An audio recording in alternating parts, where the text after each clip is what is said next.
The iron bolt clicked into place with a sound that made Nira freeze halfway up the ladder, her arms full of clean straw for the loft bedding. "What is that for?" she asked, watching Ethan Winchester fit the last screw into the bracket with careful precision. The farmer did not look down from his perch on the upper rungs, just tested the bolt's slide with one calloused thumb before climbing down past her without answering. Nira stood there in the barn's dimness, the autumn light slanting through gaps in the planking, and felt the familiar knot of anxiety tighten in her stomach. She had been his harvest hand for 6 weeks now, sleeping in the hayloft and working the fields from dawn until the light failed. And in all that time, Ethan Winchester had proven himself the strangest human she had ever met. Strange because he was quiet, yes, but also because he was kind. Because he paid her the full day's wage he had promised and never shorted her. Because when she had arrived at his gate that first morning in late summer, hollow-eyed and desperate, he had looked at her green skin and small tusks and pointed ears and said only, "Can you work hard?" And when she had whispered yes, he had nodded and said, "Then you can start today." But now there was a bolt on the inside of the loft door, and Nira knew what bolts meant. They meant locks. They meant keeping something in or keeping something out. She finished spreading the straw and climbed back down to find Ethan at the barn's entrance, scanning the road that ran past his property toward the distant county seat. He did this every evening now, had been doing it for 3 weeks, ever since the day she had seen riders pass on the road and drop the water bucket she was carrying. He had found her behind the chicken coop, shaking so hard her teeth rattled, and had said nothing, just picked up the bucket and brought her a cup of water from the well. That night, he had started locking the farmhouse door. Now he had put a bolt on the loft. "Mr. Winchester," she tried again, keeping her voice steady though her heart hammered against her ribs. "Why did you put that bolt there?" He glanced at her finally, his weathered face unreadable in the long shadows. Ethan Winchester was perhaps 30, lean and strong in the way of men who worked land for a living, with brown hair that fell across his forehead and eyes the color of creek water in winter. "In case you need it," he said, and walked toward the house for supper. Nira stood in the barn doorway and watched him go, watched the way he moved with that deliberate economy of motion, never wasting a step. She wrapped her arms around herself, despite the warm evening, and tried not to think about the indenture brokers, about the crew that worked the eastern counties buying up orc labor contracts, about her mother and her younger brother Tom, who had been taken by just such a crew 8 months ago when their previous master had sold their papers to cover gambling debts. She had run. It still shamed her that she had hidden while they loaded her family into the wagon, but her mother had hissed at her to run, and Nira had obeyed. She had been running ever since, working wherever she could find a human willing to risk employing an orc without papers, always moving on before questions could be asked. But Ethan Winchester had not asked questions.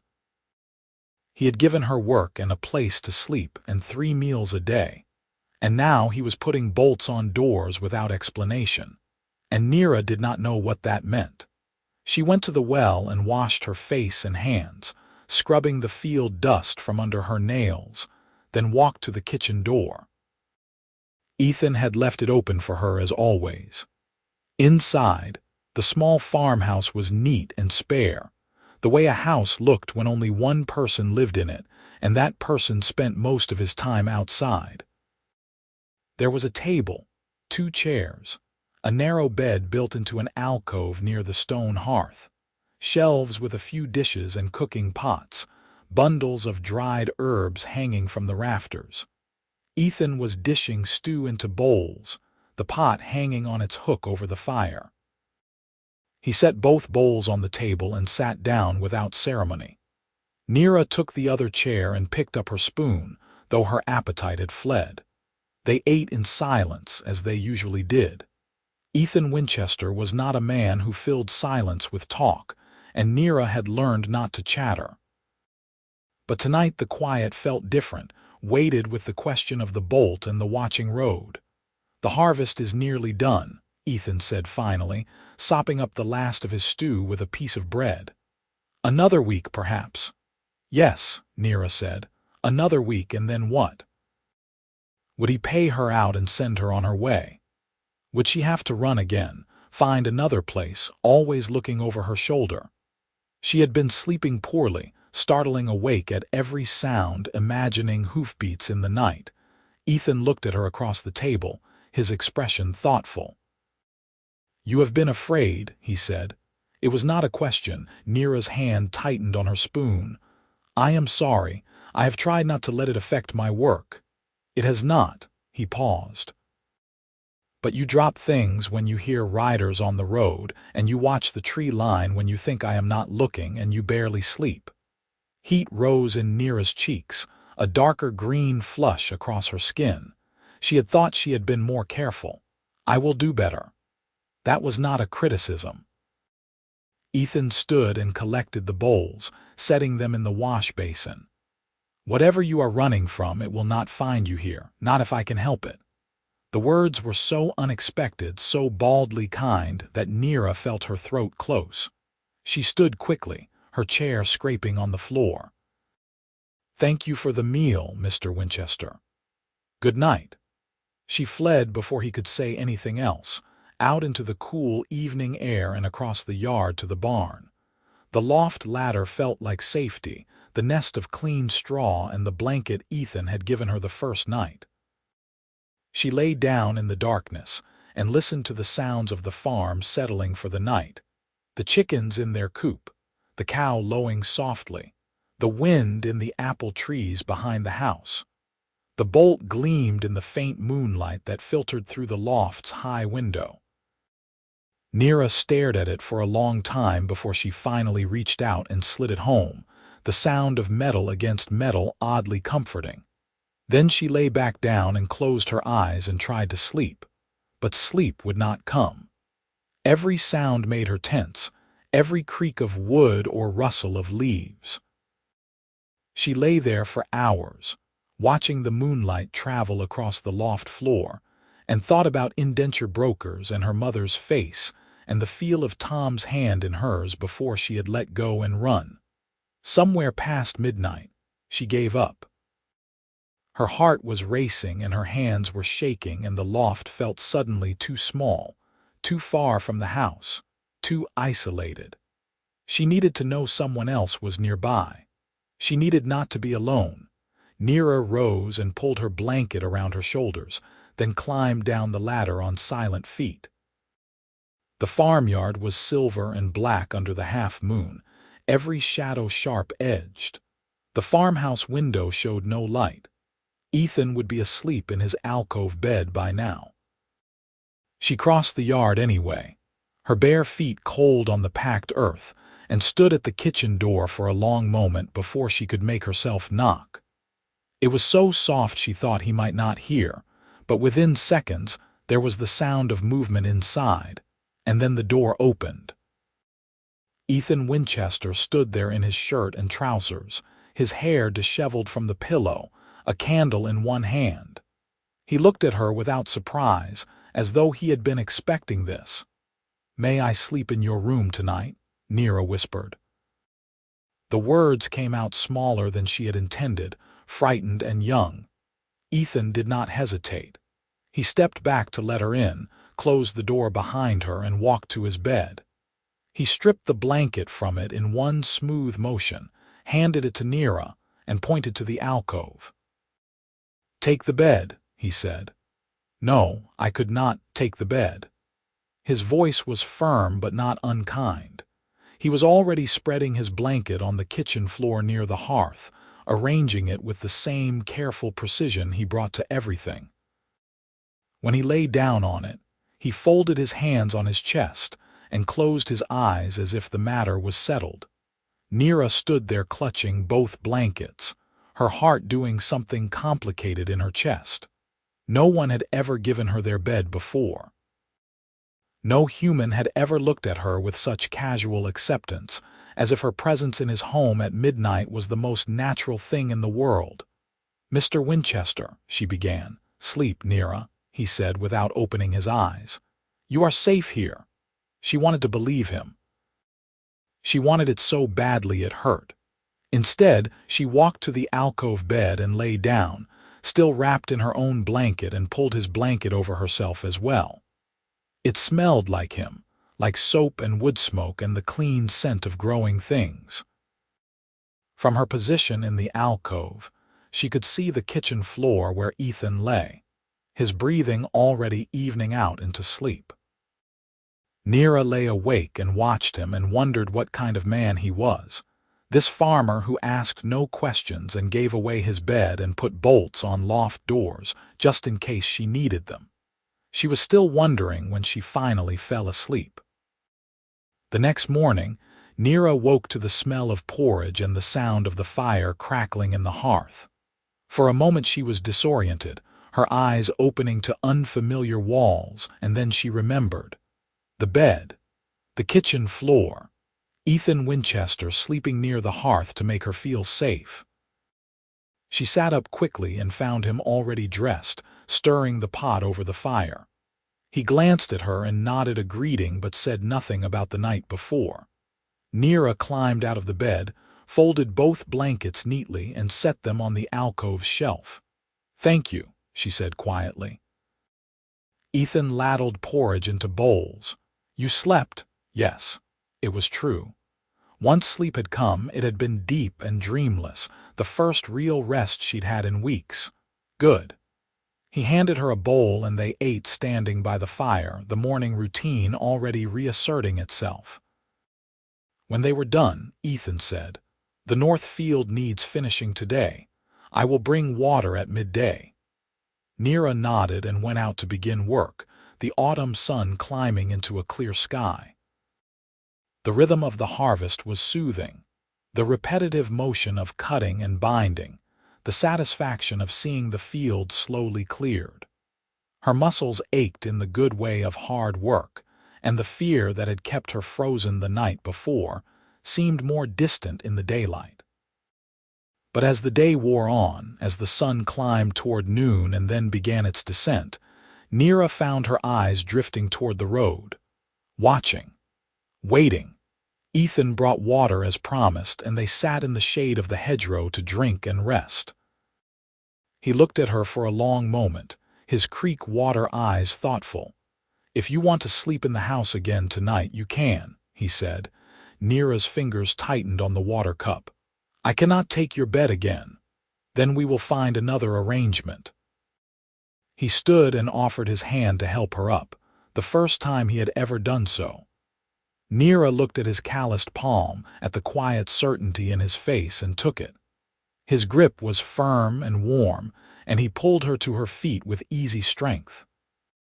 They finished the north field as the sun was setting, the last sheaves bundled and stacked for collection. Nira's back ached and her hands were raw, but the work was done. One more field, perhaps 2 more days, and the harvest would be complete. The thought should have made her glad. Instead, it filled her with dread. When the harvest was done, what reason would she have to stay? That night, after supper, Ethan moved his bed. He simply took the frame apart, carried it piece by piece across the room, and reassembled it in the corner farthest from the alcove. Then he carried his mattress and blankets over and made up the bed as if this was perfectly normal, as if he regularly rearranged his furniture after dark. Nira watched from her seat at the table, her hands wrapped around a cup of tea. "What are you doing?" "Making space."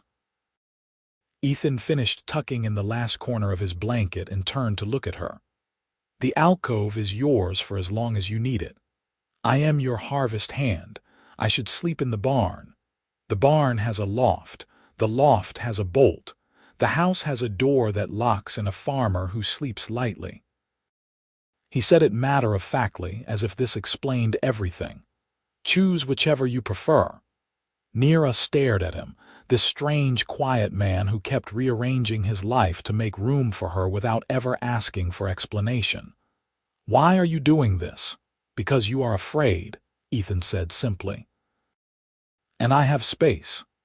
It was perhaps the most Ethan Winchester answer possible, practical, direct, and kind in a way that made Nira's chest ache.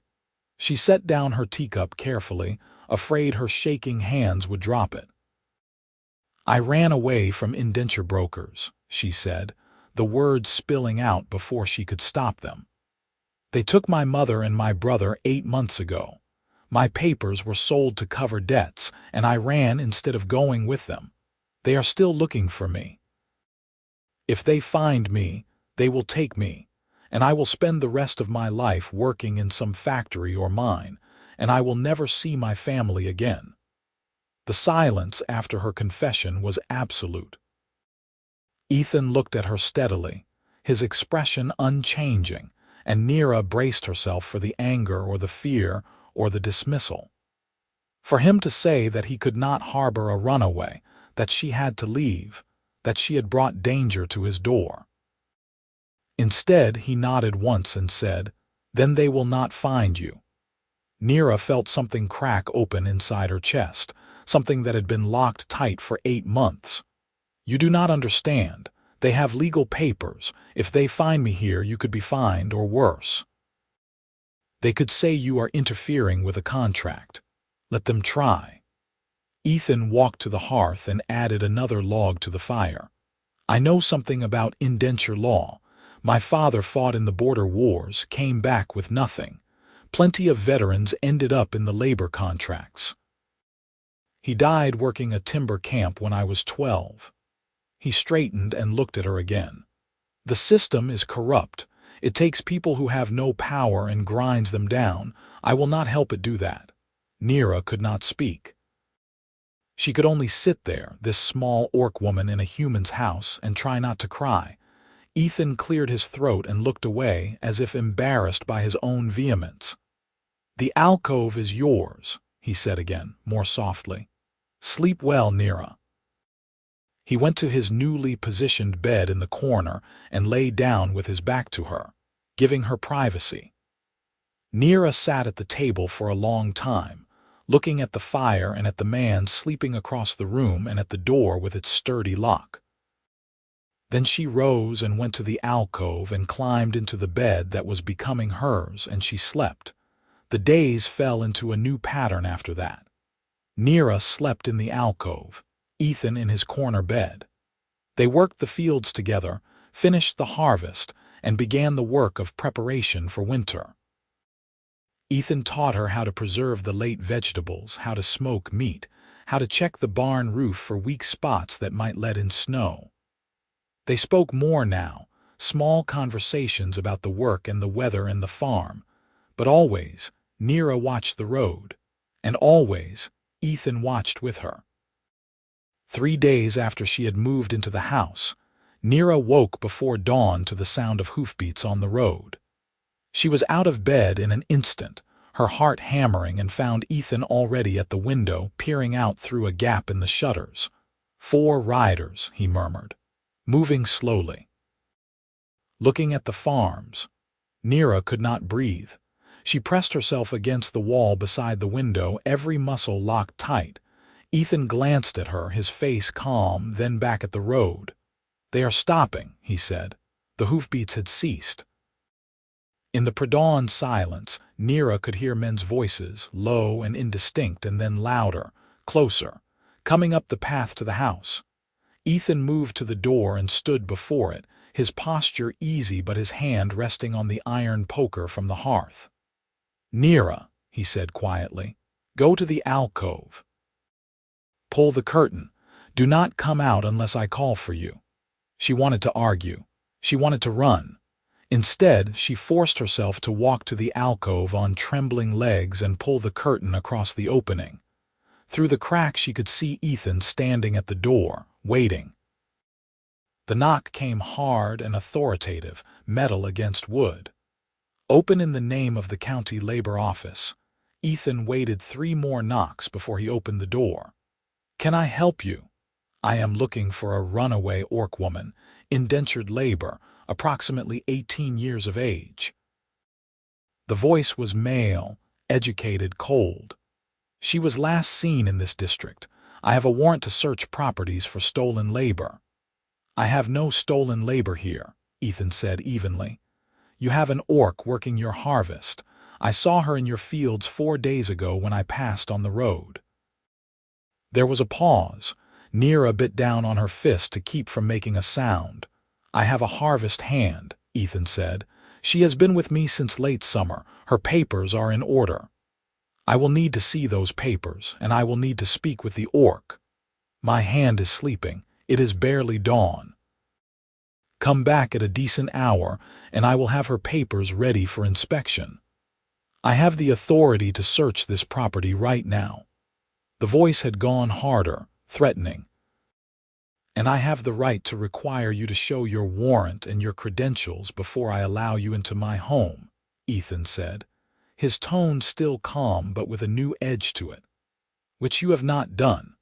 Come back with proper documentation at a reasonable hour, and I will cooperate fully. Until then, you are trespassing. The silence that followed was terrible. Nira could hear her pulse pounding in her ears, could see Ethan's hand tighten fractionally on the poker. Then, finally, the voice said, I will return this morning with a magistrate's seal. Have your papers ready, farmer. If they do not satisfy me, you will be charged with harboring stolen property. Footsteps retreated. Hoofbeats started up again, moving away down the road. Ethan stood at the open door for a long time, watching them go before he finally closed it and shot the bolt home. Nira, he said. They are gone. She emerged from the alcove, her legs weak. I do not have papers. You know I do not have papers. I know. Ethan set the poker back by the hearth.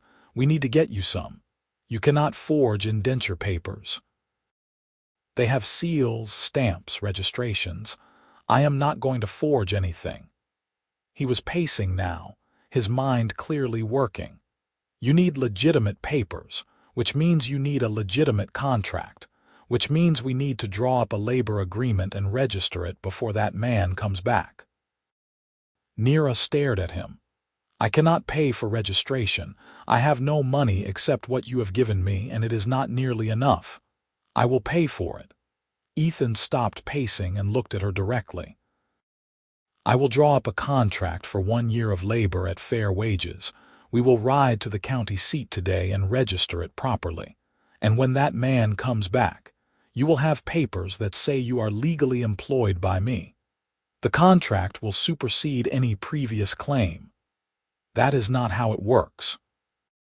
If my papers were already sold, then the broker will have to prove it. He will have to produce the original contract, show the chain of custody, demonstrate that his claim predates mine. That takes time, paperwork, bureaucracy. Ethan's expression was grim. And I am betting that he cannot do it, because if he could, he would have brought a magistrate with him this morning instead of trying to bully his way in. Nira wanted to believe him, but 8 months of running had taught her not to trust the system. And if you are wrong, if he can prove his claim, then we will fight it in court.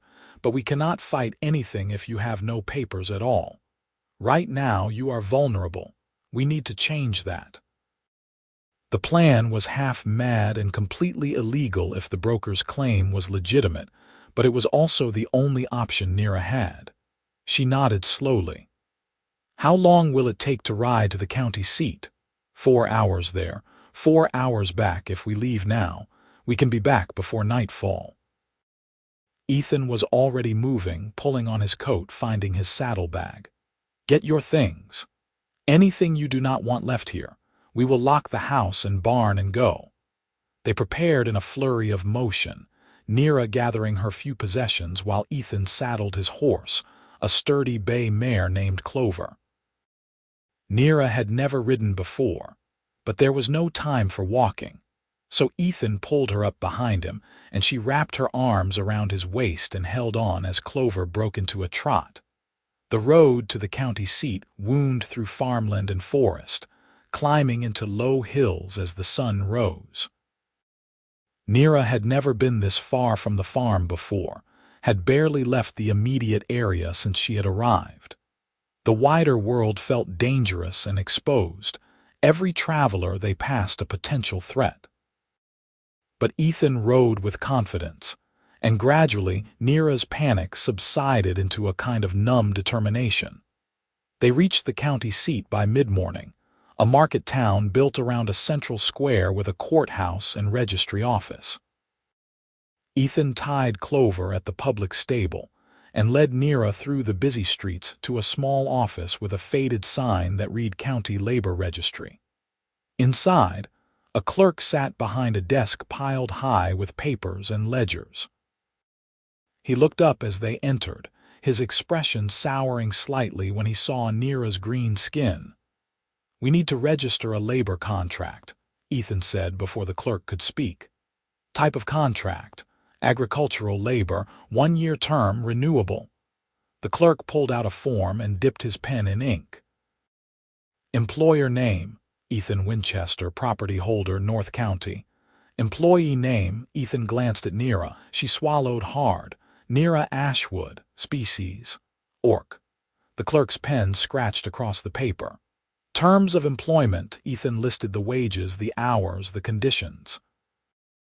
It was all standard, all legal, all utterly invented on the spot but plausible enough to pass inspection. The clerk filled out the form with bored efficiency, then turned it around for them to sign. "Registration fee is 3 silver, he said. Ethan paid without blinking, though Nira knew it was a significant sum for a small farmer. The clerk stamped the form with a heavy seal, wrote an entry in his ledger, and handed Ethan a copy. "Contract is registered as of today's date. Keep that safe. Good day." They walked out into the sunlight, Nira holding the paper like it was made of glass. "This will not hold up if they have my original papers. Then we make sure they have to prove it." Ethan took the contract from her and folded it carefully into his coat. "And while they are trying to prove it, we buy time. Time to figure out what really happened to your family. Time to find a lawyer if we need one. Time to make sure you are not taken in the night by men with dubious credentials." Nira looked up at him, this human farmer who had turned his life upside down to protect her, and felt the ache in her chest intensify. "Why are you doing this, Ethan? You barely know me. I have worked for you for weeks, but you know nothing about me. And yet you are risking fines and legal trouble, and I know that you work hard and do not complain," Ethan interrupted. "I know that you are afraid, but you do not run. I know that someone took your family from you, and you have been trying to survive ever since. I know that you drop things when you hear horses, and you barely sleep, and you asked me if you could sleep in my room because you were terrified." He looked at her steadily. "That is enough. You do not have to earn the right to be safe, Nira. You just have to be a person." Nira's vision blurred. She turned away quickly, blinking hard. "We should go back before they come to the farm." They rode home in silence, Nira's arms around Ethan's waist, her cheek pressed against his shoulder. The autumn sun was warm on her face, and the countryside rolled past in shades of gold and amber, and she thought, absurdly, that she had never felt safer than she did now, on the back of a horse with a human farmer she had known for only a handful of weeks. They reached the farm in late afternoon to find no one waiting. The house and barn were as they had left them, undisturbed and quiet. Ethan helped Nira down from the saddle and they stood in the farmyard, both of them scanning the road one more time. "You think they will come back?" Nira asked. "Yes," Ethan said. "But not today. They will want to regroup, gather more information. We have a little time." That night they ate dinner in tense silence, both of them listening for hoofbeats that did not come. Nira helped Ethan wash the dishes and bank the fire, and then they went to their separate beds. Nira in the alcove and Ethan in his corner. But Nira could not sleep. She lay awake in the darkness, staring at the ceiling, running through every possible outcome. If the broker came back with a magistrate's order, what then? If he had legitimate papers, would the contract they had registered today mean anything? If he took her anyway, would Ethan try to stop him? She could not bear the thought of Ethan being hurt or fined or arrested because of her. The hours crawled past. Somewhere around midnight, Nira gave up on sleep and rose, pulling her blanket around her shoulders. She padded across the kitchen on bare feet and stood at the window, looking out at the dark farmyard and the road beyond. Cannot sleep. Ethan's voice came from the darkness, quiet and unsurprised. Nira jumped. "I thought you were asleep." "I thought you were." There was the rustle of blankets, and then Ethan rose from his bed and came to stand beside her at the window. "You are worrying." "I am terrified." The words came out raw and honest. "What if they come back and the papers do not work? What if they take me anyway? Then I will fight them." "You cannot fight the law." "I can fight corrupt men abusing the law," Ethan said firmly. "There is a difference." Nira turned to look at him, his face in profile against the faint moonlight from the window. "You did not sign up for this. You offered me work, not a war."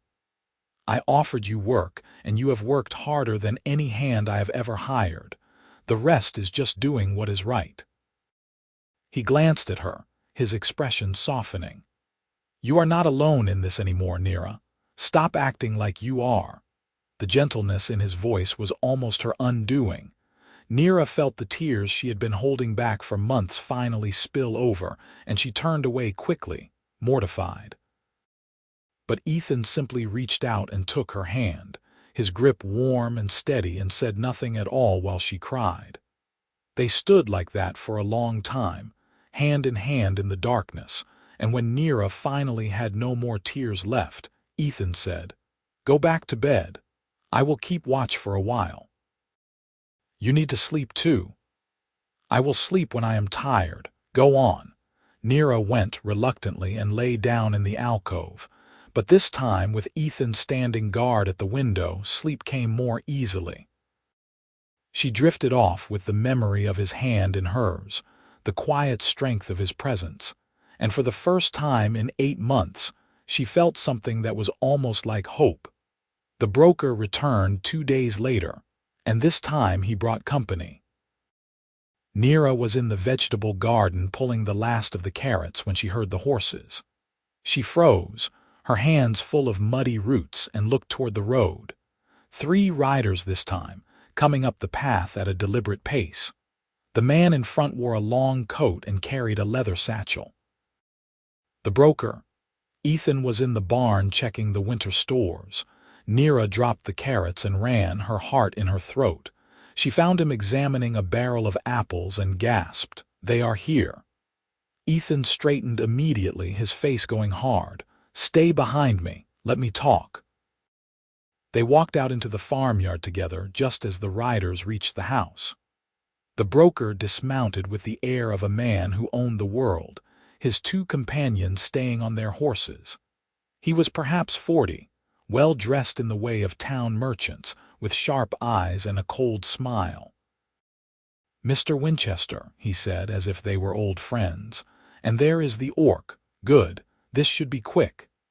Ethan stood between Nira and the broker, his posture relaxed but his eyes watchful. "Mr. Galen Frost, I am a licensed indenture broker operating under county authority. I am here to collect indentured property that has been illegally absent from her contracted labor. The orc you are referring to is Nira Ashwood, and she is my legally contracted employee. Her papers are registered with the county as of 2 days ago." Ethan pulled the contract from his coat and held it out. "You are welcome to review them." Galen Frost took the paper with a thin smile and scanned it quickly. "This contract is meaningless. It was registered after the original indenture was sold. My claim supersedes yours." "Then you will need to show proof of that claim." Original documentation, chain of custody, and validation that your papers predate mine. Ethan's voice was calm but firm. I assume you have all of that with you. Frost's smile widened. Of course. He reached into his satchel and pulled out a sheaf of papers bound with ribbon and sealed with wax. Indenture contract for one Nira Ashwood, age 18, orc female, sold to cover debts of her former master 8 months ago. Purchased by the Eastern Labor Consortium and assigned to my custody for placement. All legal, all in order. He handed the papers to Ethan with a flourish. Ethan took them and began to read, his expression unchanging. Nira watched from behind him, her hands clenched into fists. She could see her name on the papers, could see the seals and stamps that made it official. It looked legitimate. It looked like everything Frost had said. But Ethan kept reading, turning pages slowly, his brow furrowed in concentration. And then he stopped, his finger tracing a line of text, and looked up. These papers are dated incorrectly, he said. Frost's smile flickered. What are you talking about? The seal date. Ethan held up the paper, pointing. The wax seal is dated 3 weeks ago. But the signature is dated 8 months ago, which means either the seal was applied long after the signature, or the signature was forged and backdated. There was a moment of absolute silence. Frost's face went very still. That is a clerical error, nothing more. A clerical error that makes these papers invalid. Ethan folded them carefully and tucked them into his coat along with his own contract. I am keeping these pending investigation. Nira Ashwood remains in my custody until the matter is resolved by the county court. You have no authority. I have the authority of a property owner protecting his registered employee from false claims. Ethan's voice had gone cold. And I have the right to demand investigation of suspicious documents. If your papers are legitimate, the court will uphold them. If they are not, you will be charged with fraud and attempted kidnapping. Which is it, Mr. Frost? Frost stared at him for a long moment, his jaw tight. Then he turned to his companions and jerked his head. They all remounted in silence. You have made a serious mistake, farmer, Frost said from the saddle, his voice low and dangerous. I will return with a magistrate's order, and when I do, you will hand over my property or face the consequences.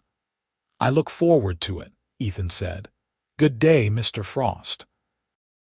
They rode away at a canter, dust rising behind them.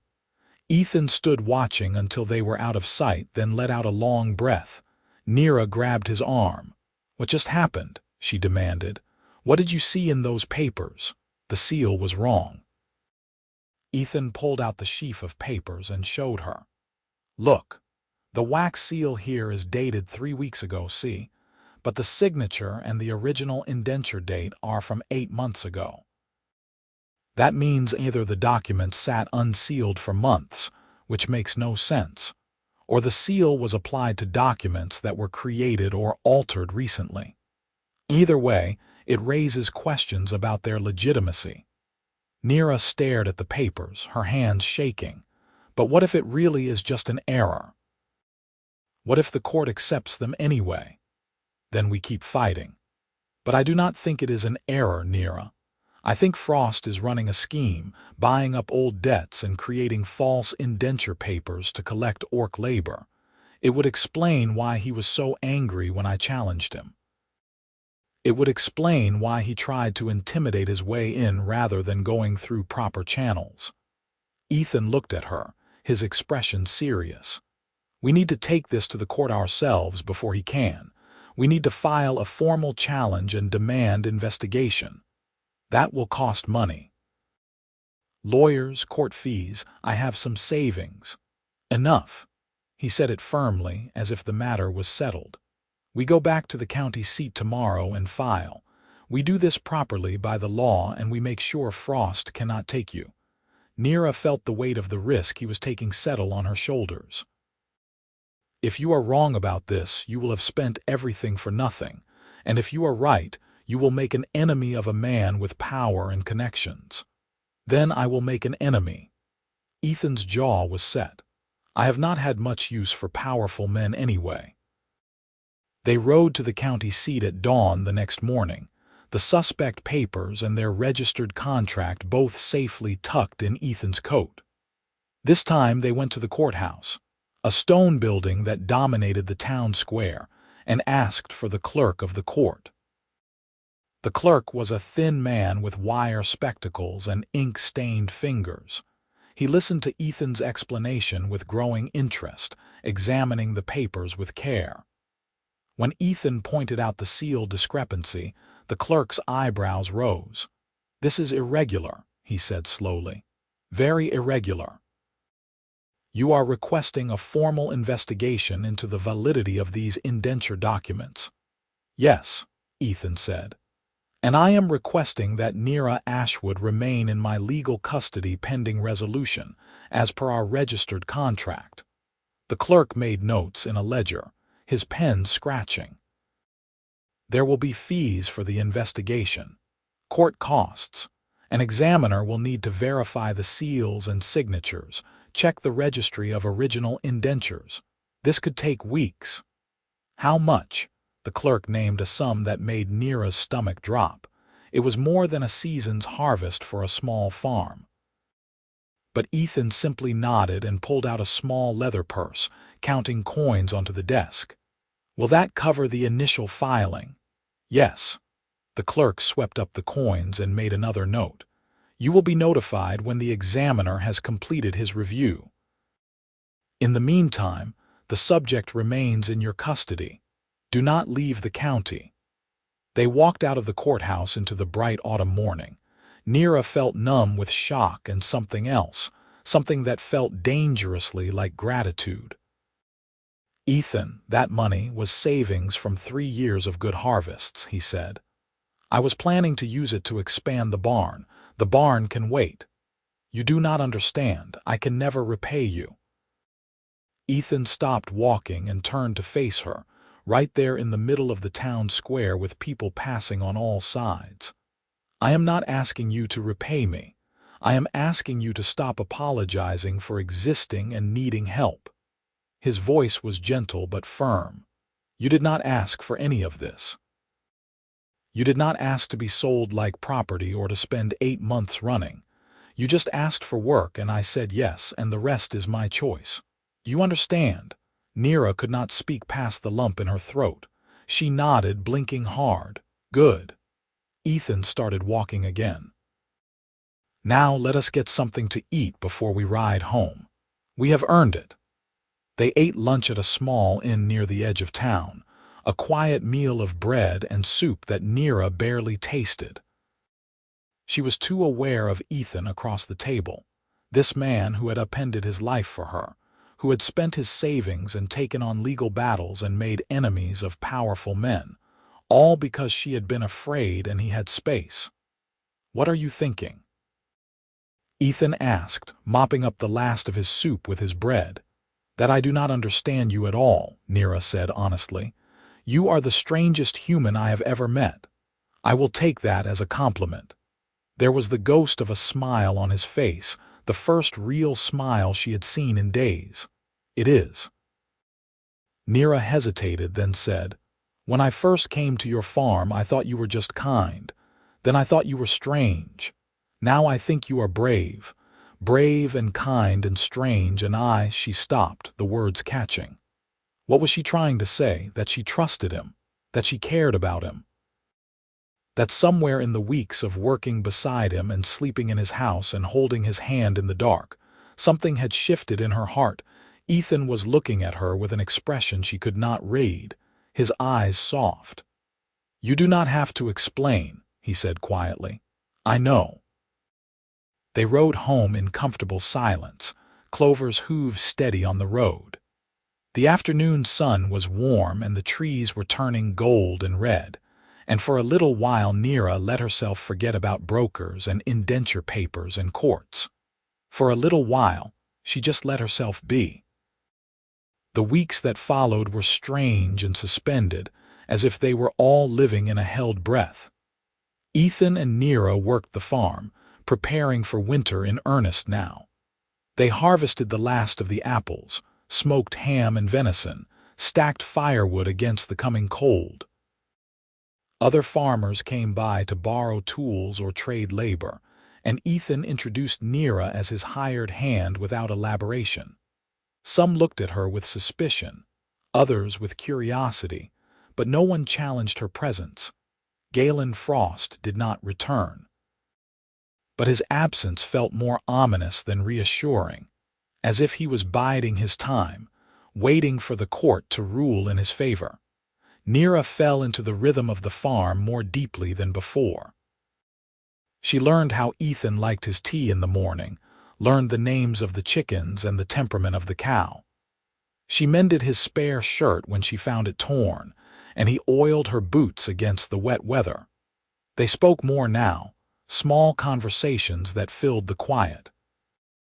She told him about her childhood in the borderlands, about her brother Tom who was good with numbers, and her mother who sang while she worked. He told her about his father, about inheriting the farm at 12 and learning to manage it alone, about the loneliness of working land with no family to share it. "Did you never want to marry?" Nira asked one evening as they sat by the fire mending harness leather. Ethan shrugged. "I suppose I never met anyone who wanted to share this life. Farming is hard, lonely. Most women want something more." "I do not think it is lonely," Nira said, surprising herself.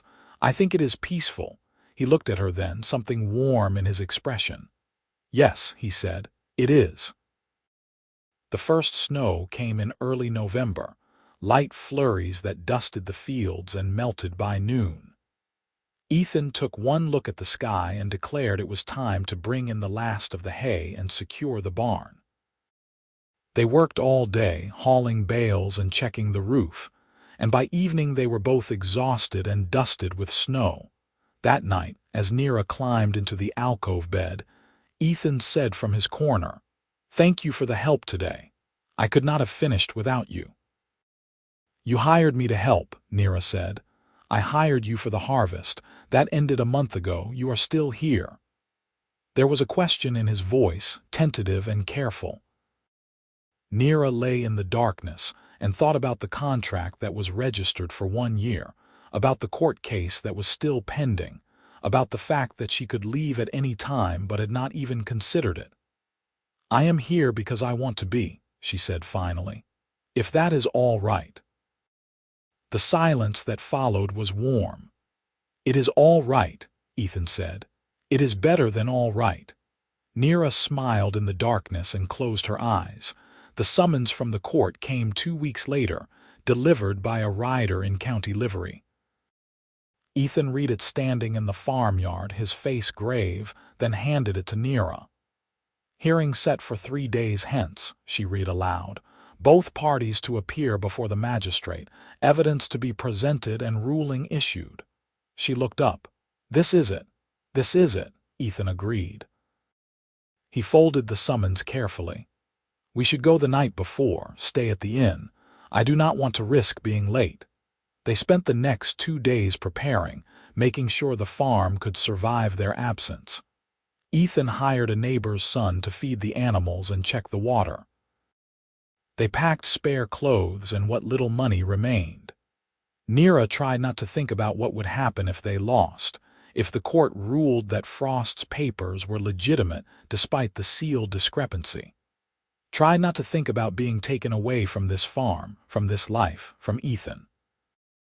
They rode out on the morning of the second day, reaching the county seat by late afternoon. The inn was full of travelers, but Ethan secured 2 small rooms on the upper floor. They ate dinner in the common room, neither of them with much appetite, and then retreated upstairs. Nira lay awake in her narrow bed, staring at the ceiling and listening to the sounds of the town beyond the window. Tomorrow her fate would be decided by a magistrate who did not know her, based on documents and seals and legal technicalities.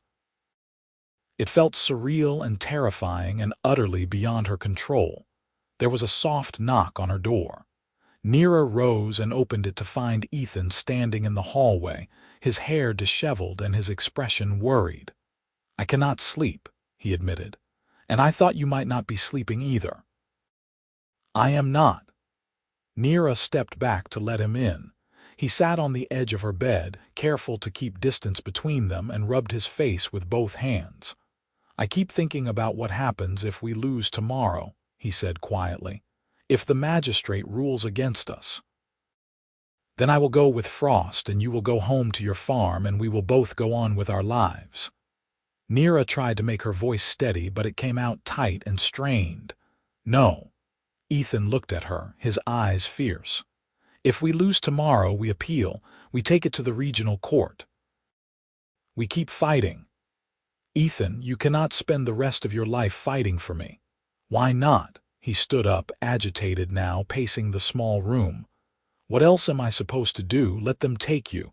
Go back to my farm and pretend you were never there. I cannot do that, Nira. I will not." "You barely know me." "I know you well enough."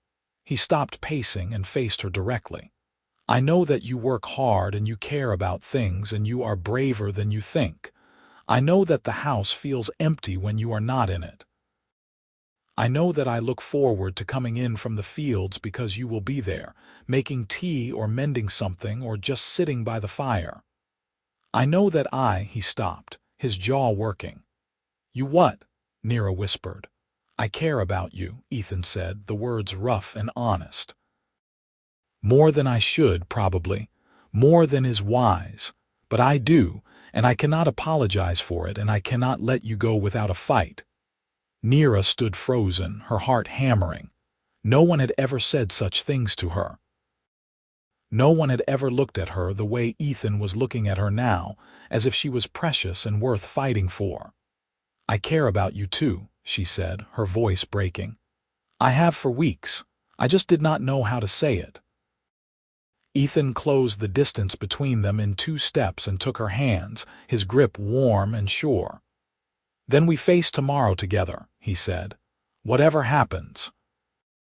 "Together," Nira agreed, and they stood like that, hands clasped, until the night grew late and Ethan finally retreated to his own room to try to rest. The courthouse was packed when they arrived the next morning. Apparently the case had attracted attention, word spreading through the county about the farmer challenging an indenture broker. Nira and Ethan took their seats on one side of the room, and Galen Frost sat on the other, flanked by a well-dressed lawyer. Frost looked supremely confident, his smile cold and sharp. The magistrate was an older man with a stern face and bushy white eyebrows. He called the court to order and reviewed the case with brisk efficiency. "This is a challenge to the validity of an indenture contract presented by licensed broker Galen Frost," he announced. "The plaintiff, Ethan Winchester, alleges irregularities in the documentation. The court examiner has reviewed the contested papers. Examiner Ross, present your findings." A thin man in a clerk's robe stood and cleared his throat. "Your Honor, I have examined the indenture contract in question. The seal date does indeed post-date the signature date by approximately 7 months. I have also checked the original registry of indentures for the name Nira Ashwood, Orc female, age 18. No such indenture was registered 8 months ago as claimed by Mr. Frost." A murmur ran through the courtroom. Frost's lawyer stood quickly. "Your Honor, there are many reasons why a seal might be applied after an initial agreement. This does not constitute fraud." "Perhaps not by itself," the magistrate said, "but the absence of a registered indenture is more concerning." "Mr. Frost, can you produce the original contract that predates this seal?" Frost stood, his face tight. "The original was lost in a fire at our offices 6 months ago. The documents I presented are legitimate copies, resealed for legal purposes." "Convenient," the magistrate said dryly. And do you have any documentation of this fire? Insurance claims, official reports.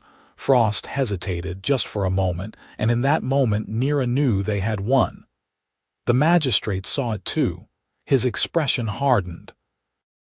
Mr. Frost, I am ruling that the indenture papers you presented are insufficient to establish a legal claim. Without proper registration or verifiable original documentation, they are worthless. The challenged contract is void. Frost's lawyer tried to object, but the magistrate cut him off with a gesture. Furthermore, I am ordering an investigation into your other indenture claims, Mr. Frost. If it is found that you have been creating false contracts, you will face criminal charges. This court is adjourned. The gavel came down with a sharp crack.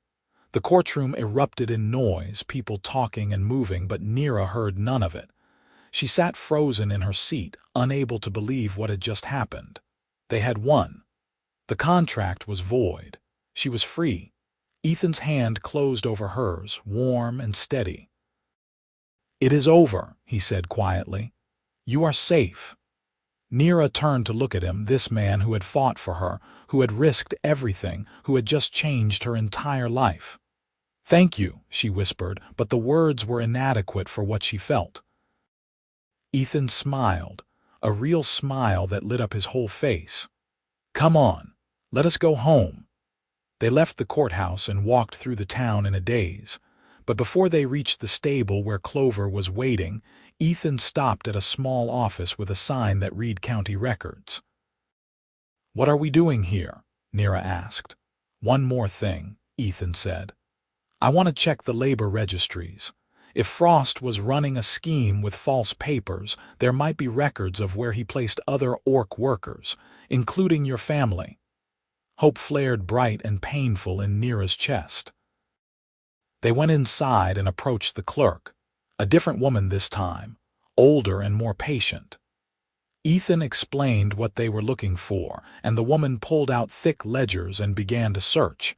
It took nearly an hour, paging through entries and cross-referencing names and dates. But finally the clerk looked up and said, I have 2 entries here. One for Mara Ashwood, orc female, age 43, placed at a textile mill in the northern county 8 months ago, and one for Tom Ashwood, orc male, age 15, placed at a tannery upriver 6 months ago. Nira gripped the edge of the desk to keep from falling. They are alive, according to these records, yes. The placements are listed as active. The clerk copied down the addresses on a piece of paper and handed it to Ethan. I cannot guarantee the information is current, but this is where they were sent. They walked out into the street and Nira stood in the sunlight, holding the paper with her family's locations, and she wept. Ethan stood beside her, not touching but present, until she finally got control of herself. We will find them, he said quietly. I promise you, Nira, we will find them and we will bring them home. I cannot ask you to, you are not asking, I am offering. He looked at her steadily. We go to the tannery first, it is closer. We get Tom and then we go north for your mother. It might take weeks, it might cost everything I have left, but we are doing this. Nira looked at him through her tears and thought that she had never loved anyone the way she loved this quiet, stubborn farmer who kept rearranging his life to make room for hers. Why? She asked the question she had asked so many times. Why do you keep doing this for me? Ethan reached up and brushed a tear from her cheek with his thumb, the gesture so gentle it made her heart ache. Because I care about you, he said simply. Is that not enough? It was everything. It was more than Nira had ever dared hope for. She nodded, unable to speak, and Ethan smiled and took her hand and led her toward the stable. They rode home that evening with the paper safely tucked in Ethan's coat, and the future stretching before them full of possibility. The tannery was a 2-day ride upriver, and they left for it the following week. Ethan hired the neighbor's son again to watch the farm, and they packed supplies for a longer journey. Nira was so nervous she could barely eat, her mind spinning with questions. What if Tom did not remember her? What if he did not want to come? What if the tannery refused to release him? But Ethan was calm and methodical, planning the trip with the same careful attention he brought to everything. They would go to the tannery, present the court ruling that voided Frost's contracts, and demand Tom's release. If the tannery resisted, they would file for legal intervention. It would work. It had to work. The ride took them along the river, through country that grew more industrial the farther they went. They passed mills and workshops, saw smoke rising from chimneys, and heard the clang of hammers on metal. The tannery was on the outskirts of a small town, a low building that reeked of chemicals and leather. Nira's stomach turned as they approached, imagining her brother working in such a place. The tannery owner was a hard-faced man named Durbin, who looked at them with suspicion when they asked about Tom Ashwood. "What business is it of yours?" "He is my brother," Nira said. "I have documentation that the indenture contract placing him here was fraudulent. I am here to take him home." Durbin's eyes narrowed. "I paid good money for that contract. If it is void, I want compensation." "File a claim against Galen Frost," Ethan said. "He is under investigation for fraud. In the meantime, you need to release Tom Ashwood to his sister's custody." "Like hell I will. I need workers, and orc boys are cheap. He stays until his contract is up or I get my money back." Ethan's jaw tightened, but he kept his voice level. "Mr. Durbin, I do not think you understand. The court has ruled the contract invalid. If you refuse to release him, you are illegally holding an orc against his will. That is kidnapping. You will be charged." Durbin stared at him for a long moment, then spat into the dust. "Fine, take him. I will get my money from Frost one way or another. Wait here." He disappeared into the tannery and returned a few minutes later dragging a thin orc boy by the arm. The boy looked up with dull eyes, and Nira's heart broke. He was so much thinner than she remembered, his green skin sallow, his clothes stained and torn. But it was him. It was Tom. "Tom," she breathed, and his head snapped up. Recognition flared in his eyes, followed by disbelief. "Nira." His voice was hoarse, as if he had not used it much. "Nira, is it really you?" "It is me." Nira ran to him and pulled him into her arms, holding him tightly while he shook. "I found you. I found you, and I am taking you home." Tom clung to her and started to cry, the harsh sobs of someone who had been holding everything in for far too long. Nira held him and whispered nonsense words of comfort while Ethan dealt with Durbin, getting a signed release and making sure there would be no legal complications. Then they led Tom to Clover, and Ethan helped him onto the horse while Nira climbed up behind. They rode away from the tannery in silence, Tom wedged between them, still shaking. They stopped at an inn in the town to get him food and a bath and clean clothes, and slowly, over the course of the evening, Tom began to talk. He told them about the day Frost's men had come, about being loaded into the wagon with their mother, about the terror of not knowing where Nira was or if she was safe. He told them about the textile mill where their mother had been taken north, about being separated and sent to the tannery alone. He told them about the months of hard labor, the chemical burns on his hands, the foreman who beat the workers for any infraction. Nira listened and felt rage burn cold and steady in her chest. Ethan listened and made mental notes, his face grim. By the end of the evening, they had a plan. They would take Tom back to the farm to rest and recover, and then they would go north to find their mother. No more delays. No more waiting. The journey back to the farm took 3 days because Tom was weak and needed frequent rests. But he brightened with each mile, the color returning to his face, his shoulders straightening. By the time they reached Ethan's property, He was smiling tentatively and asking questions about the farm. Ethan showed him the barn and the fields, the animals and the workshop, explaining how everything worked with patient detail. Tom listened with wide eyes, and Nira realized he was barely older than a child, only 15, though he had been forced to grow up fast in the months since he had been taken. That night, they ate dinner around the table, the three of them together, and Nira felt a sense of rightness settle in her bones.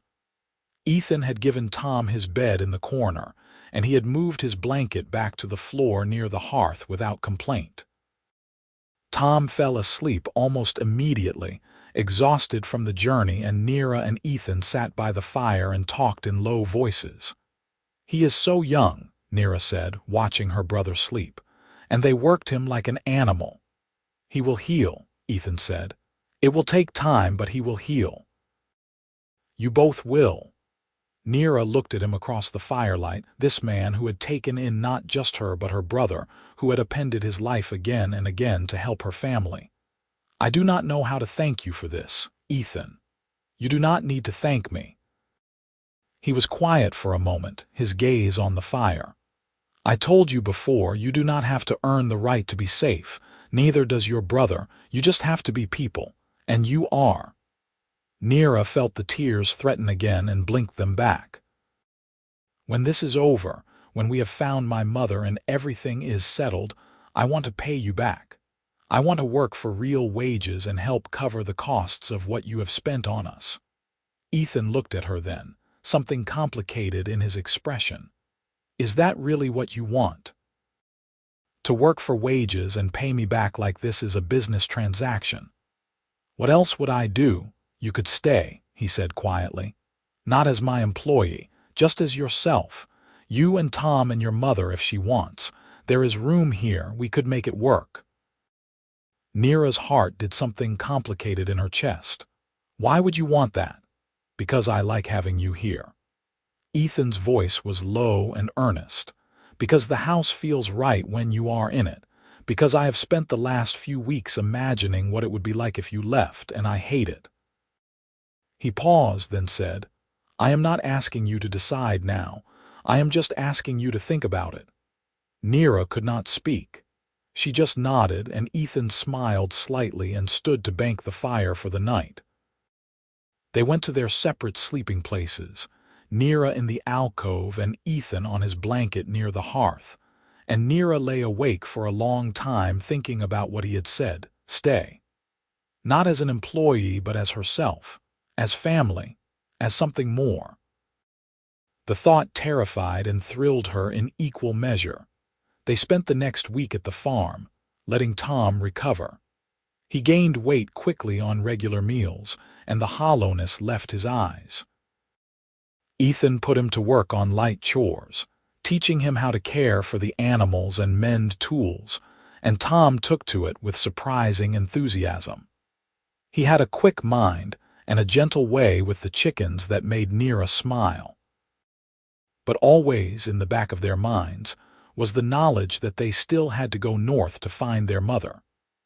Ethan was preparing for the journey, saving money from the last of the harvest sales, planning the route.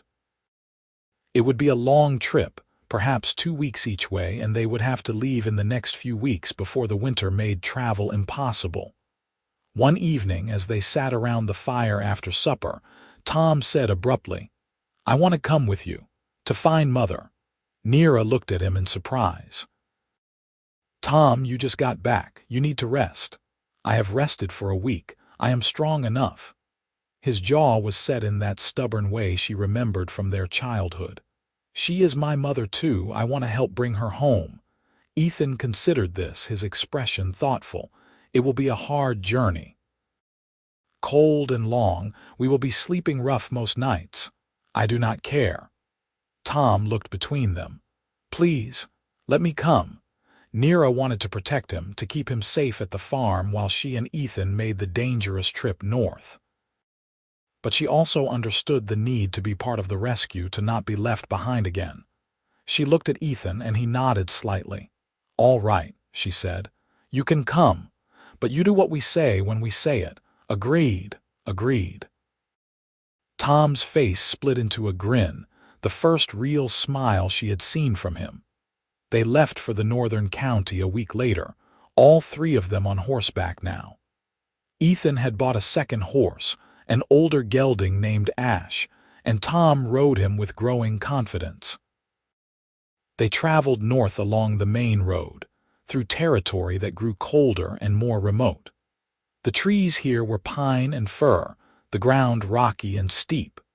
They passed through small villages and logging camps, asking after the textile mill where Mara Ashwood had been placed.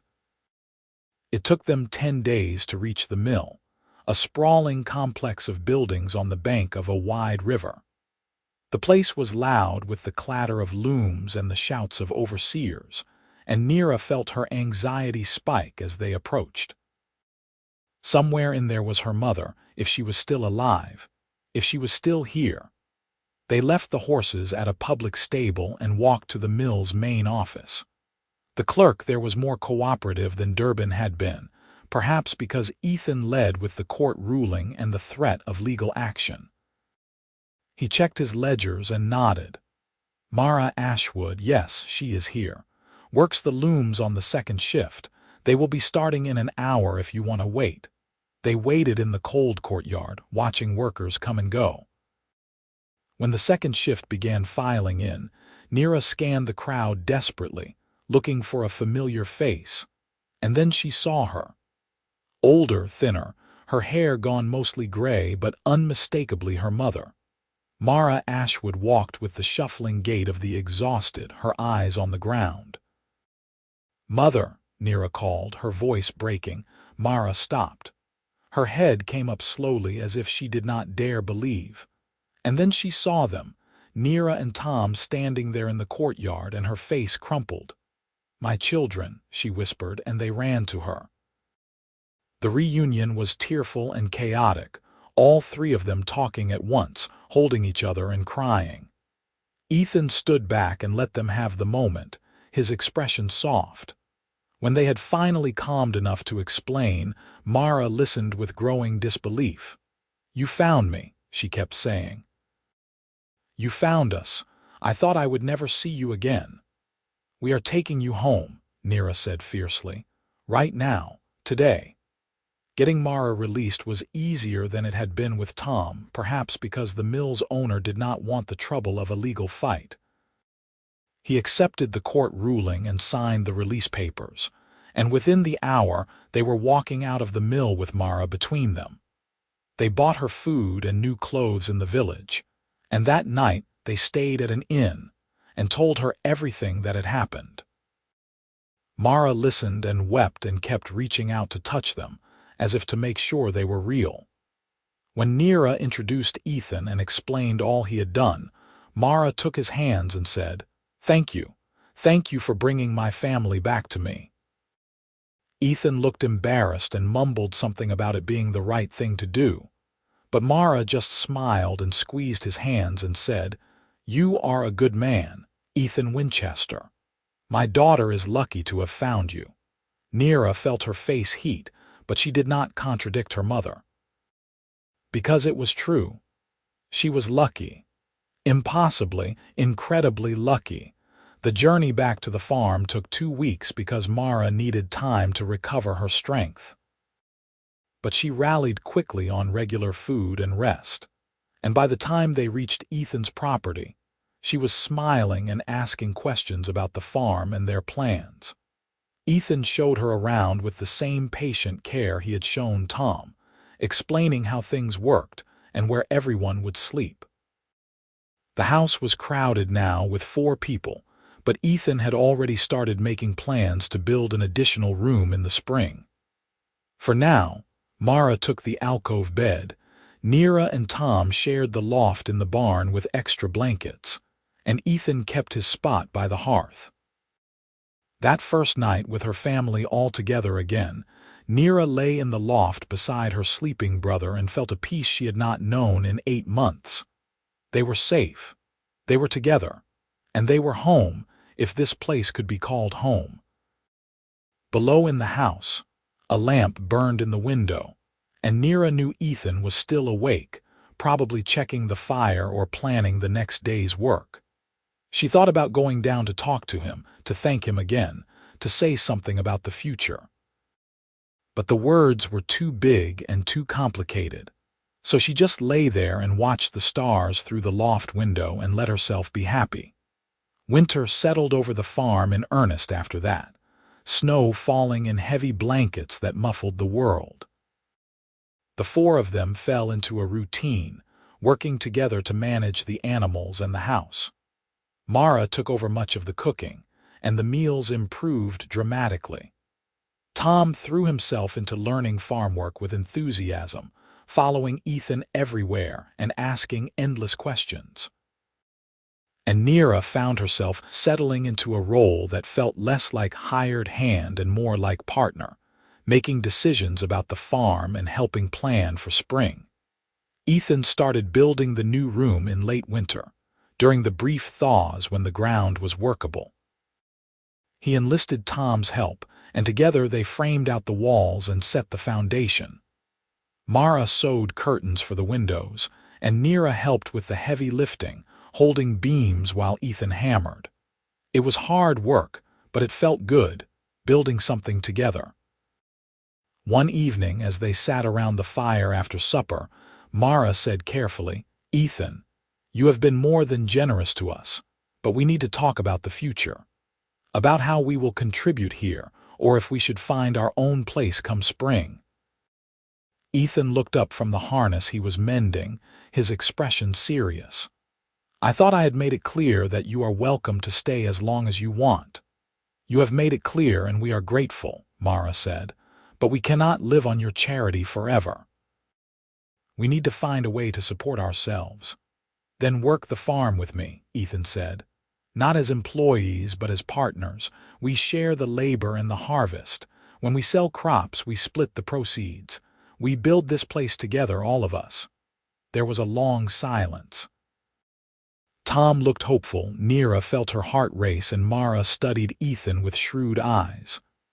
"That is a very generous offer," Mara said slowly. "But what do you get out of it? This is your farm, your land. Why share it?" Ethan glanced at Nira, and there was something in his eyes that made her breath catch.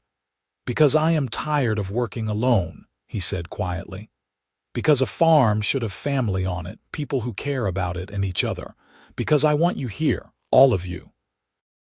Mara smiled, a knowing smile that made Nira want to sink into the floor. "Well then, partners it is. We will make this work, Ethan. You have my word." They shook on it, all four of them, and Nira felt the last piece of uncertainty fall away. This was her home now. This was her family. And Ethan was at the center of it, the quiet, steady heart of everything. Spring came slowly, the snow melting in patches, the ground softening. They planted the fields together, Ethan teaching them the rhythms of the crops, the spacing and timing.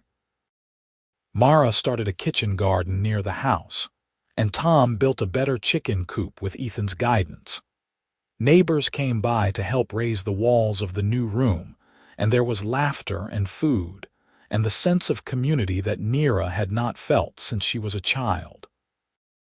The new room was finished by late spring, a solid addition to the house with 2 narrow beds and space for storage.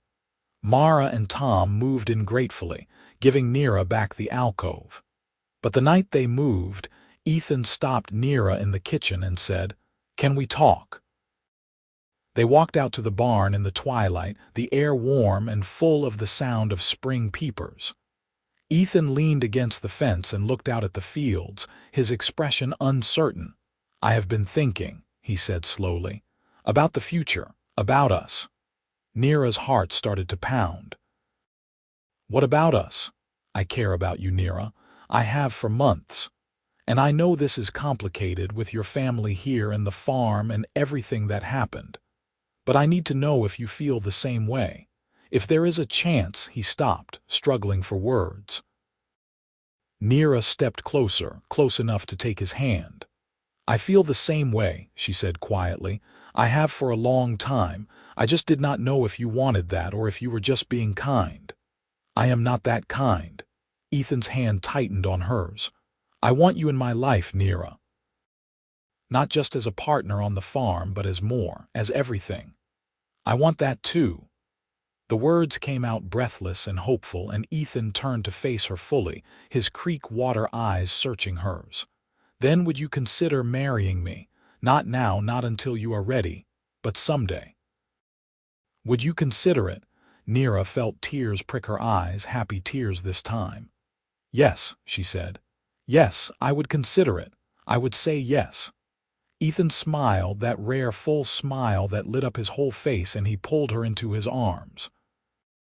They stood like that in the barn doorway, holding each other as the stars came out.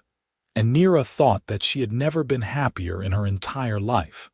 They told her family the next morning, and Mara cried happy tears and hugged them both. Tom looked confused for a moment, then shrugged and said, "Does this mean Ethan is going to be my brother?" When they confirmed it, he grinned and said, "Good, I like him."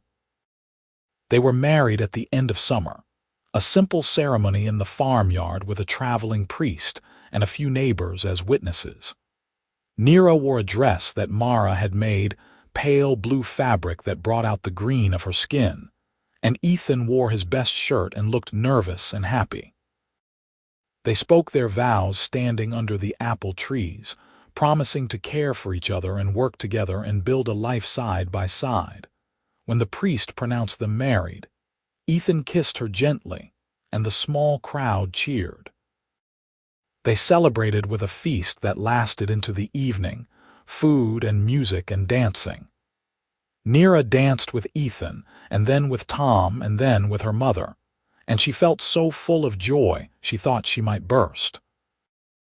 That night, Mara and Tom conspired to sleep in the barn loft, giving Nira and Ethan privacy in the house. Nira protested that it was not necessary, but Mara just smiled and said, "Let us have this, child. You are married now. You deserve a night to yourselves." So Nira and Ethan found themselves alone in the house for the first time in months, the fire burning low in the hearth, the night quiet around them.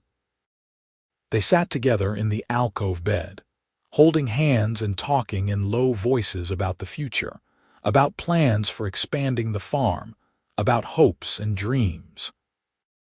And when the talking faded into comfortable silence, Ethan pulled her close and kissed her again, longer this time, with all the tenderness and warmth she had come to associate with him. They fell asleep in each other's arms, and Nira thought that this was what home felt like.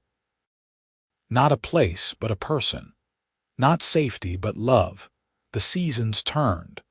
Autumn came again, and they brought in another harvest, bigger than the year before because there were 4 of them working now. They sold the excess crops and used the money to buy a milk cow and more chickens, slowly expanding the farm. Tom shot up several inches and started looking less like a boy and more like a young man. Mara's hair grew back thicker and darker, and the lines of exhaustion left her face. And Nira and Ethan settled into married life with an ease that surprised them both. They worked side by side during the day and slept curled together at night, and the farm prospered under their joint care. Neighbors stopped being suspicious of the Orc family on the Winchester farm and started just being neighbors, borrowing tools and trading labor and stopping by for tea. One morning in late autumn, as Nira and Ethan were working on repairing the barn roof, Tom came running up the path from the road, waving a letter. "It is from the county court," he called. They climbed down, and Ethan opened the letter, reading it quickly. His expression shifted from curiosity to satisfaction. "Galen Frost has been convicted of fraud," he announced. "They found evidence of dozens of false indenture contracts. He is being held pending sentencing, and all his contracts have been voided.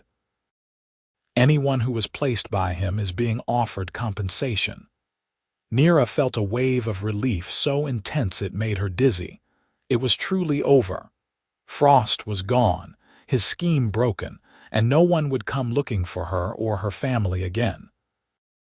"We should celebrate," Mara said from the doorway, having heard the news. "This calls for a special dinner."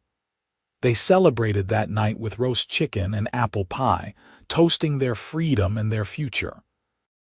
And later, after Mara and Tom had gone to bed, Nira and Ethan sat by the fire and Ethan said, "I am glad it is over." "So am I." Nira leaned against his shoulder. "I keep thinking about how different my life would be if I had not come to your farm that day. If you had turned me away, or if I had been too afraid to ask for work." "You were brave enough to ask," Ethan said, "and I was lucky enough to say yes." They sat in comfortable silence for a while, and then Nira said, "Do you remember the night I came to your door and asked if I could sleep in your room?" "Of course." "I thought you would refuse, or make some awkward arrangement. But you just gave me your bed like it was the most natural thing in the world. That was the moment I started to trust you, I think, when you showed me that kindness without expecting anything in return." Ethan was quiet for a moment. "I remember being afraid that night," he admitted. "Afraid that whatever you were running from would find you, and I would not be able to stop it. So I gave you the bed because I wanted you to feel safe, and I figured if anyone came, they would have to go through me first." Nira turned to look at him, her heart full. "You really would have fought for me, even then." "Even then," he agreed, "though I am glad it did not come to that." They went to bed hand in hand, and Nira lay awake for a little while, thinking about the journey that had brought her here. All the fear and running, all the months of uncertainty, and they had led her to this. A warm bed, a good husband, a family restored. It was more than she had ever dared hope for. The years passed in the way that happy years do, each one blending into the next in a rhythm of seasons and work and small joys. The farm continued to prosper. Tom grew into a capable young man with a gift for numbers, and he started keeping the farm's accounts and planning the crop rotations. Mara became the heart of their small household, cooking and mending and dispensing wisdom with equal measure. And Nira and Ethan built a life together, adding to the farm bit by bit, caring for each other through illness and injury and the inevitable hard seasons. They were partners in every sense, their respect and affection deepening with each passing year. On a bright autumn morning 3 years after their wedding, Nira stood in the farmyard watching the neighbors arrive for a work gathering. They were going to help raise another addition to the house, a second room for storage and perhaps, someday, for children. The walls were already framed out, and today they would lift the roof beams into place. Ethan came to stand beside her, his hand finding hers automatically. "Ready for this?" "Ready," Nira said, smiling. The work began with good-natured efficiency, men and women working together to lift beams and hammer joints. Mara and some of the neighbor women set up tables in the yard for the midday meal, and Tom coordinated the lumber supply with his usual precision. It was loud and chaotic and full of laughter, the kind of community effort that made a place feel like home. At one point, Nira found herself working alongside her mother, holding a beam steady while the men secured it. Mara glanced at her and smiled. "You look happy, daughter." "I am happy," Nira said. "Happier than I ever thought I would be. You deserve it. After everything you have been through, everything you have survived, you deserve this life." Mara's eyes were warm. "And Ethan is a good man, the best kind of man, he is," Nira agreed. "I am lucky to have found him." "He is lucky to have found you too," Mara said firmly. "Do not forget that." By afternoon, the roof was on and the walls were solid, and the addition stood complete. Ethan climbed down from the rafters, dusty and tired but grinning. He walked over to the barn, to the loft door that still bore the brackets where a bolt had once been fitted, and pulled them off with a screwdriver, one after the other. When all the hardware was removed, he held up the bolt and the brackets and said, "We do not need these anymore." Nira felt her throat tighten. The bolt had been a symbol of fear, of the danger that had driven her to his door that first night, and now it was gone because she was safe, because she was home, because she was loved. The neighbors cheered and toasted the new room with cider, and the gathering stretched into evening. People told stories and shared food, and children ran through the farmyard playing games. It was exactly the kind of life Nira had dreamed of during those long months of running: community and safety and belonging. As the sun set and the guests began to depart, Nira and Ethan stood at the gate saying goodbye and thanking everyone for their help. When the last wagon had rolled away down the road, they walked back to the house together, hand in hand. The new room stood solid and ready, the walls smelling of fresh wood. Their family's home, built with their own hands and the help of friends. Tom and Mara had already gone inside to start supper, and smoke rose from the chimney into the cooling evening air. Ethan stopped at the door and turned to face Nira, his expression soft. "Do you ever regret it?" he asked quietly. "Any of it? Coming here, staying, marrying me?" Nira looked up at him, this man who had saved her in every way that mattered, and she smiled. "Not for a single moment," she said. "This is exactly where I am meant to be." Ethan pulled her into his arms and kissed her, and Nira felt the last shadow of fear and doubt finally dissolve. She was home. She was safe. She was loved. And the future stretched before them, bright and full of possibility. They walked into the house together, closing the door on the gathering darkness, and inside there was warmth and laughter and the smell of dinner cooking. Mara was humming as she worked, and Tom was setting the table, and Ethan squeezed Nira's hand one more time before letting go to help. This was their life now. This was their family. And it had all started with a whispered question on a dark night. A farmer who gave away his bed, and the kind of courage it took to ask for help when you needed it most.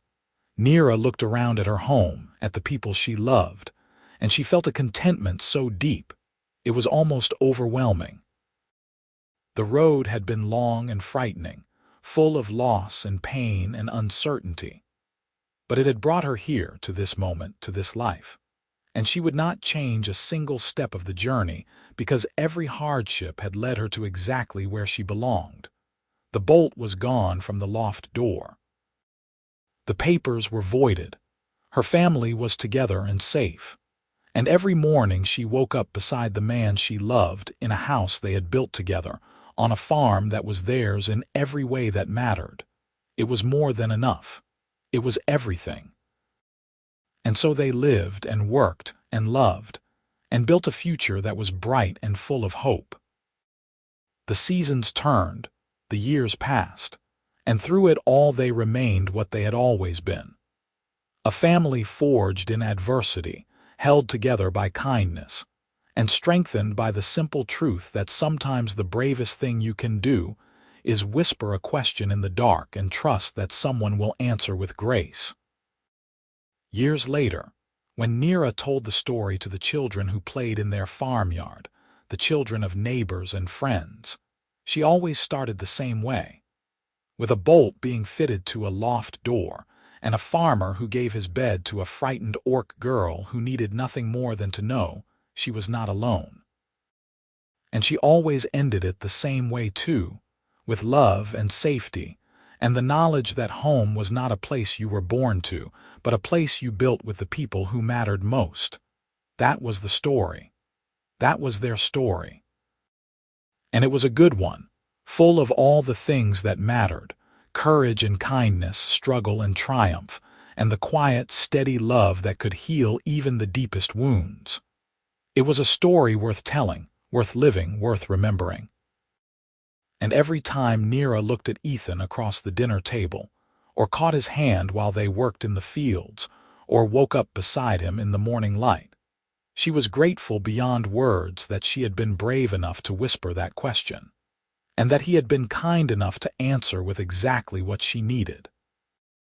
The farm thrived, the family grew, and the love that had started with a simple act of generosity on a dark autumn night continued to grow and deepen, becoming the foundation on which everything else was built. It was not always easy, but it was always worth it, and that was enough. That was more than enough. That was everything,